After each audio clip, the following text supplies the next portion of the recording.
देश भर में जब भ्रष्टाचार के खिलाफ है माहौल, तब भी ईमानदार अफसरों पर ही आंच। और जो दागी हैं, क्या वो बचे रहेंगे? ऐसे आदमी को तो की जगह जेल में होनी चाहिए। उन पर क्यों नहीं होती कार्रवाई? वो भी तब जब हो चुकी है जांच। पूरा अस्पताल उससे तंग है। आप मुझे ऑफिसर निकालिए कि जिसके 10-20 केसेस नहीं होंगे उम्र भर। इस प्रोग्राम की शुरुआत में मैं एक बात आपको बताना चाहता हूं।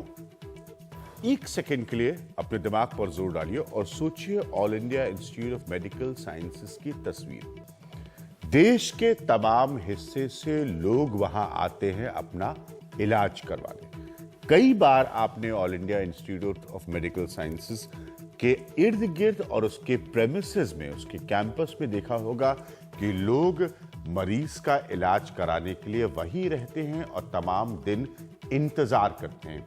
इंतजार करते हैं इस बात का कि डॉक्टर्स उन्हें अटेंड करें, इंतजार करते हैं इस बात का कि उनका इलाज हो, इंतजार करते हैं इस बात का कि मरीज ठीक हो जाए।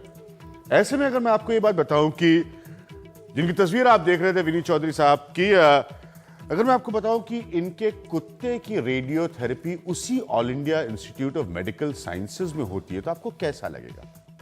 बहुत अटपटा लगेगा, बहुत अजीब लगेगा, गुस्सा आएगा, लेकिन यह बात सच है कि इनके कुत्ते की रेडियोथेरेपी उसी all India institute of medical sciences में होती है, जो कि देश का न सिर्फ एक सरकारी दायरे में प्रीमियर मेडिकल इंस्टीट्यूशन है, मैं आपको यह भी बताना चाहूंगा कि वो बड़ी से बड़ी मेडिकल शोध, रिसर्च के लिए भी जिम्मेदार इंस्टीट्यूशन है। अगर उसको चलाने वाले व्यक्ति के कुत्ते की रेडियोथेरेपी वहां पर हो रही है, कुत्ते का नाम शिम्पा है, और उसी तस्वीर में लोग वहां पर जो इकट्ठा होते हैं वो अपने मरीज का इलाज कराने के लिए इंतजार करें, तो आपको कैसा लगेगा?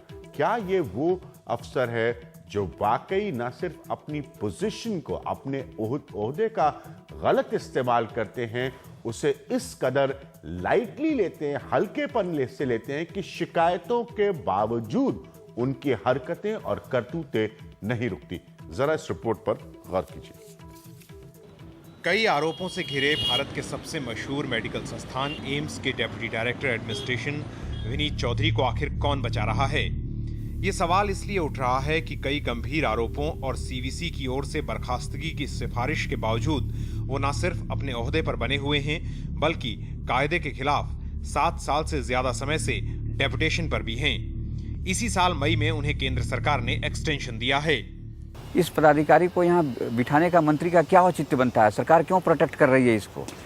एक तरफ इसको आउट ऑफ टर्म जाके प्रमोशन देती है, एक्सटेंशन देती है, डीओपीटी के सारे नियमों का उल्लंघन हो रहा है। सरकार बताए तो सही कि किस नियम के तहत इसको प्रमोशन दिया गया। सीवीसी ने आरटीआई का जवाब देते हुए माना है कि 82 के बैच के आईएएस अफसर विनीत चौधरी के खिलाफ कई शिकायतें आई। उनके खिलाफ कई मामले सीवीसी में अभी लंबित हैं। एक मामले में सीबीआई ने उनके खिलाफ कड़ी कार्रवाई की सिफारिश भी की, जिसके बाद 2010 में खुद सीवीसी ने केंद्र सरकार से कहा कि उन्हें मुख्य सतर्कता अधिकारी के ओहदे से भी हटाया जाए, लेकिन अगले 1.5 साल तक वो इस ओहदे पर बने रहे।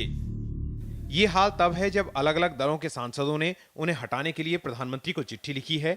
वरिष्ठ कांग्रेसी नेता और एम्स की गवर्निंग बॉडी के सदस्य मोतीलाल वोरा भी इसमें शामिल हैं। वरिष्ठतम नेता मोतीलाल वोरा भी उस बाबत प्रधानमंत्री से मिले थे जी। वही मैंने लिखा था जी।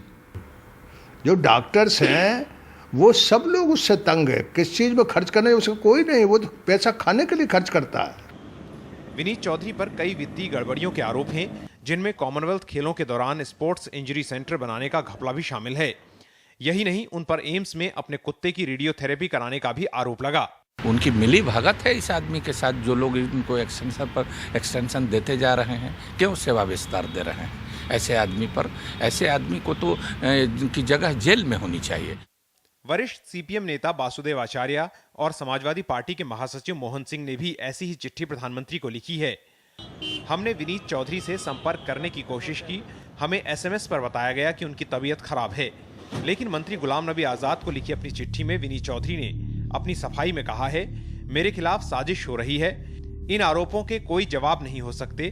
कुछ लोग एम्स को आगे बढ़ते देखना नहीं चाहते और इसीलिए ये सब हो रहा है। हैरान करने वाली बात यह है कि इतने आरोपों से घिरे अपने अफसर को गुलाम नबी आजाद न केवल बचाते हैं बल्कि उन्हें एक बेमिसाल अफसर मानते हैं। जहां तक एडमिनिस्ट्रेटर का सवाल है, इज अनपैरेलल। सैकड़ों रोज की आती हैं कि उसको ट्रांसफर करो, उसको ट्रांसफर करो, और हम अगर लोगों के कहने से ट्रांसफर करें और फिर हम अच्छे हो गए, और अगर हम ट्रांसफर नहीं करें तो केस बन जाएगा। लेकिन यह बहुत इंपॉर्टेंट जोड़ना है, आपकी बात के लिए जरूरी है वो, क्योंकि आपके पार्लियामेंट्री कॉलीग्स आपको लेटर्स लिख रहे हैं, प्राइम मिनिस्टर को लेटर लिख रहे हैं कि इस ऑफिसर में ऐसा क्या लगा हुआ है कि इसको एक्सटेंशन मिल रहा है। क्योंकि एक्सटेंशन की तो मैंने बात की, लेट्स एक्सटेंशन पीरियड, एक्सटेंशन का that is the core contention. That's not core, उसमें बता यू स्टिल सेड कि 3-4 केसेस हैं जिनमें हुआ है ये। अगर उन प्रिविलेज, आप मुझे ऑफिसर निकालिए कि जिसके 10-20 केसेस नहीं होंगे उम्र भर, जो भी मुझे दीजिए। लेकिन संसद की स्टैंडिंग कमेटी भी विनीत चौधरी को लेकर सवाल पूछ चुकी है। इस समिति के चेयरमैन ब्रजेश पाठक और एम्स की एक महत्वपूर्ण समिति की सदस्य और कांग्रेस की सांसद ज्योति मर्धा ने भी विनीत चौधरी के एक्सटेंशन पर सवाल उठाए। ये भारत का सबसे शानदार मेडिकल संस्थान है, लेकिन आज इसी के एक सबसे ऊंचे पद पर बैठे अधिकारी की नियुक्ति और उसके पद पर बने रहने को लेकर सवाल खड़े हो रहे हैं। और ये सवाल सिर्फ एम्स तक सीमित नहीं बल्कि सत्ता के ऊंचे गलियारों तक जाते हैं। मनोज कुमार और फहद तलहा के साथ दिल्ली से हृदयेश जोशी, NDTV इंडिया। तो इन पूरे मसलों को लेकर जो तमाम कॉरेस्पॉन्डेंस हुई है उसके साथ हृदयेश जोशी खुद मेरे साथ मौजूद है यहां पर। हृदयेश, एक सबसे बड़ी बात जो नहीं समझ में आती वो ये है कि इतनी कॉरेस्पॉन्डेंस के बावजूद, मैं सुन रहा हूं, उसके बाद मैं आपको ये भी बता दूं कि हृदयेश ने जो बातचीत की है गुलाम नबी आजाद से, उसका एक बड़ा हिस्सा भी हम आपको इस बातचीत के बाद दिखाएंगे।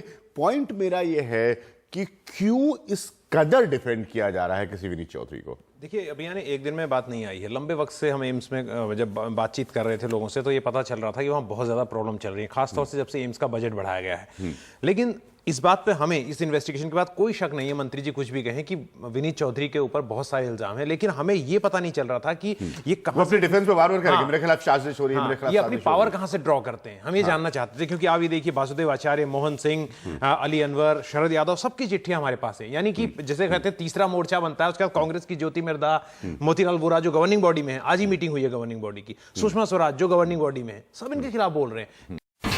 India's #1 news app just got even better. Download NDTV's new app. Fully optimized for retina display. Full screen view. Faster response time. And Sudoku. NDTV's new iPad app. Download now.